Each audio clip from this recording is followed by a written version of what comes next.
Hello mga upat oni, may i-share na naman tayong bagong proof of transactions natin today. Ito yung mga pinadala natin nitong linggo lang at bago natin i-share sa inyo ang video na to ay lahat natanggap na nila ang kanilang mga orders. Dito sa video pinapakita natin kung paano natin i-prepare ang mga gold bago ipadala sa customer. At lahat ito ay mga 24K Korean gold jewelries. Hindi tayo nagbebenta ng 18K at 14K. Lahat din ng jewelries natin basta 7.5 grams and above ay pwedeng 4 months layaway. Mag-inform ka lang kay seller. Ang gaganda lahat ng mga gold natin basta gawang Korea, ibang-iba ang quality.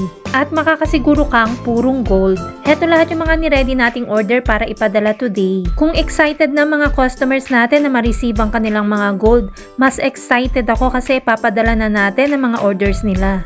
Kaya naman maayos at mabusisi natin itong pinapak para pagdating kay customer ay very presentable nilang matatanggap. At syempre ayaw nating nagkakaproblema sa shipping, kaya ilang beses natin itong chine-check bago ipadala. Kapag nagsisend tayo ng orders, meron din tayong konting pa freebies. Nothing special naman kung ano lang ang pwede nating mailagay, thank you gift para kay customer. Na-excite na rin ako kasi I'm sure kinabukasan lang marireceive na nila ito or within 2 days. Pagkatapos namin ipadala itong parcel, meron pa kami mga pinahabol kinabukasan. At ito yung mga item na yon kasi hindi sila nakasabay doon sa una. Grabe, sobrang gaganda talaga ng mga Korean gold natin. Laging sinasabi ng ibang hirap daw mamili sa dami ng magaganda. Ang laging sagot ko naman, isa-isahin ang lahat ng design na nagustuhan mo hanggang sa mabili mo lahat. Unahin muna yung kakayanin ng budget. Karamihan sa mga customers natin ilang beses nang nakabili sa atin. And believe me, sobrang dami na nilang naipon. Mas maraming ipong gold, mas maganda. Sagot ito sa emergency. Mga ilangan ka man bigla, hindi mo kailangan mangutang kung kani-kanino.